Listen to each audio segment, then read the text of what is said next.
Hello everyone, well, after some delay, I am now on spring break until later this month. I think given the situation right now, could use some levity.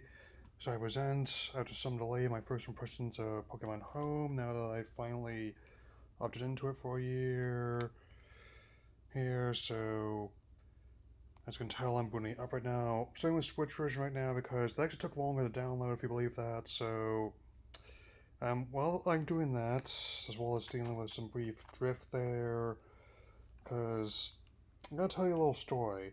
Because it turns out that apparently, hey, unless you get the Switch version first and then hit the mobile app, which is what I kind of did the other way around first, because even though they were linked to the same account, it split them in two, even though they're technically on the same name. So I actually had to temporarily uninstall all the a mobile version and then reinstall the Switch one. So don't worry, I didn't do too much besides start it. So basically, apparently it was so such high demand. It's already up to 1.3 million downloads in this initial launch phase. So clearly, a lot of people once again underestimate how many people would actually want this. So, and this is going to be the key to unlocking more in the future. And on top of the Isle armor coming soon. Okay, it definitely shows.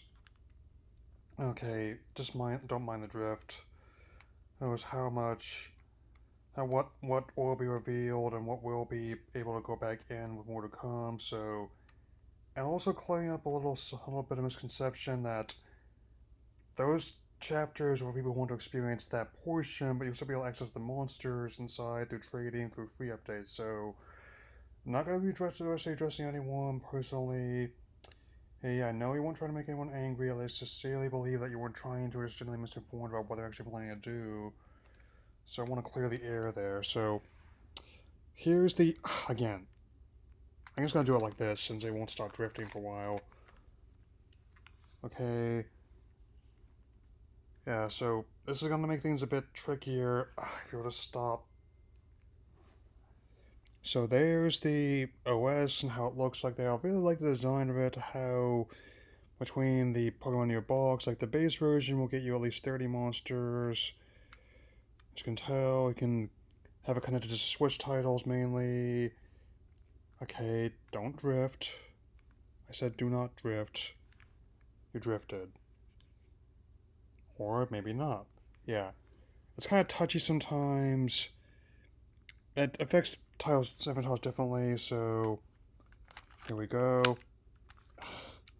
Thankfully, you can use the L and R buttons on the shoulder to scroll through as an alternative way of doing this. Yeah. And I'm really doing that, like, annoying things, so... you little piece of booger. Okay. So, as long as it's connected, it should be able to have access to all your stuff in there since... Yeah. I do have different things to counteract the drift every time, so, but basically... The basic box gets you 30 monsters deposit. I mean, you opt in for the premium version. I chose to go for the year because of how I definitely plan to keep doing this. I mean, it'll it has certain other tasks which I'll get into more detail in the future, but essentially, hey, it's as I expected it to be. People are trying to guess what it might entail, but it's as I expected. It did the natural progression Pokemon Bank, as you can tell. It's kind of hard to tell the quality, but as well as this drift, if you could stop, please. Like, the Pansear in the corner on her main, and the Wooloo over there are marked with a little Pokeball symbol with the circle around it, which indicates it's currently being traded. Yeah. Also, you gotta make sure save changes as you exit because, especially if you're transferring monsters to another one of the games, and you need the premium version to do that with your existing bank subscription. I'm not sure how it's going to impact things given how I was already in for Bank just being before that, but I was already planning to transition this anyway. They gave me a free trial 2 weeks before I upgraded to the full version. I want to save. And yeah, I really would like it if in the near future there are more options to use it with a touchscreen and to compensate for the drift. I mean, so just bear with me here. Okay, now it's saving. Yeah, that was just to show you how it looks on the base home screen and with the app itself. And as you can tell, so let's show you. Okay, well that's one thing I want to show you anyway. That's definitely connects to both my main ones of Sword and Shield, as well as both my Let's Go Pikachu and Eevee. Yeah, I also like how there are certain tasks for those titles as well as for the app itself, for each region, and as well as all of them as a whole. It'll take time to do. Again, I'm not sure how it's going to happen to Bank as a whole after that, but I hear that if you who complete the whole decks, you'll actually get access to the original color Magirna, and I like the whole Grand Oak, who's actually implied to be older than the regular Professor Oaks we've known for a long time, who looks like kind of like Morpheus. This is Cantonian counterpart. And here's examples like Kanto Reacher's tasks. Yeah, your mileage is gonna vary depending on how you experience drift. Personally, it's kind of being a bit more than I like right now. It sometimes occurs, but thankfully not often. And it's not my first. There's no hang up I had with one of these. Where I'm old enough to remember having to physically hold down the reset button on the NES, which actually replicated my classic like on my shelf in my room. I was recording this in my living room for one house scene briefly.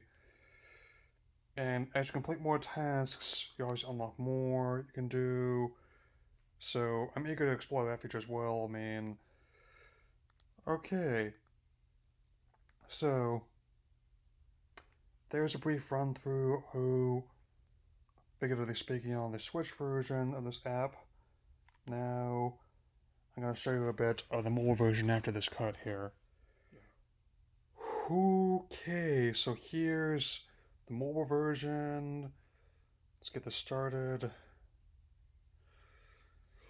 There it goes, booting up, and the tasks are different in the mobile version. Like, I like how even though they have a similar build, the way they function is distinct enough that even if you don't have a Switch yet, you'll still have plenty of tasks because instead of tasks, they're called challenges in this version. Like how the ones are filled in and are complete, and also like how they go up the usual ranks of bronze, silver, and gold.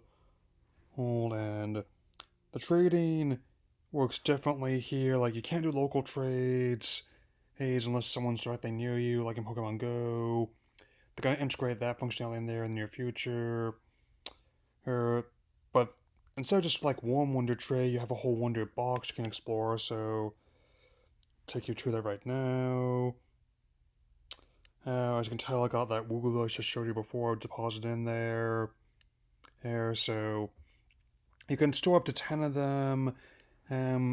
Much like the wonder trades in previous games or surprise trades, in the current ones, you can just randomly deposit them in there anywhere in the world, and someone else will be able to get it. And GTS, Medica's ever. Oh hey, got an exclamation point there.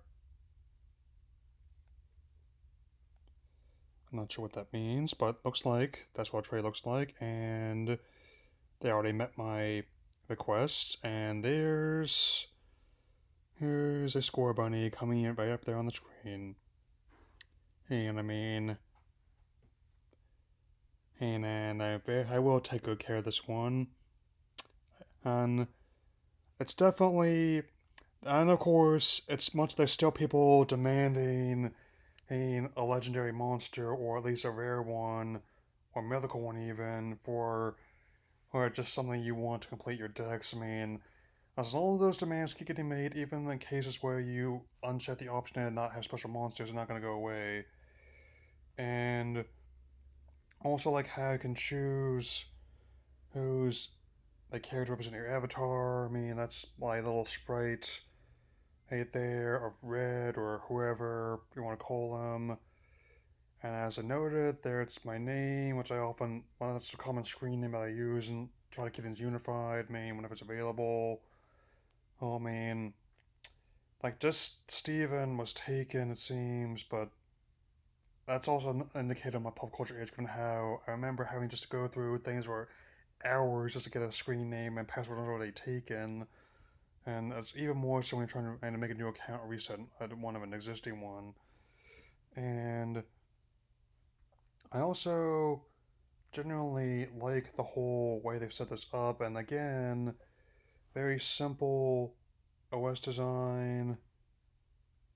And then I guess my Wooloo's still in the Wonder Box. Not sure it's going to show up in the midst of my trading, but it'll be nice to explore. So anyway, I've been wanting to do this video for a while, but as noted, things have been getting in the way, and thankfully I haven't come down and with anything too major. I mean, besides the usual allergies time of year, thankfully. As someone who doesn't like to go out that much unless they have to, who I'm just doing my best to stay safe if on this outbreak, even though I'm disappointed in what they what just happened on E3, I understand why they did it. And also helps that Nintendo kind of ahead of a curve. I mean, doing the direct presentations online. I can imagine other companies are going to follow suit. Like Sony has already said they weren't going to be going. I imagine they'll do something like PSX to announce their stuff instead.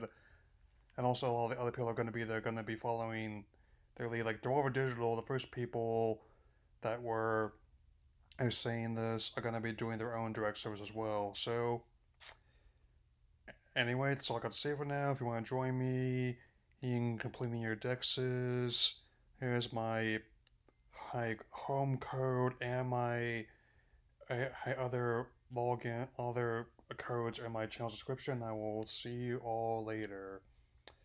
Later.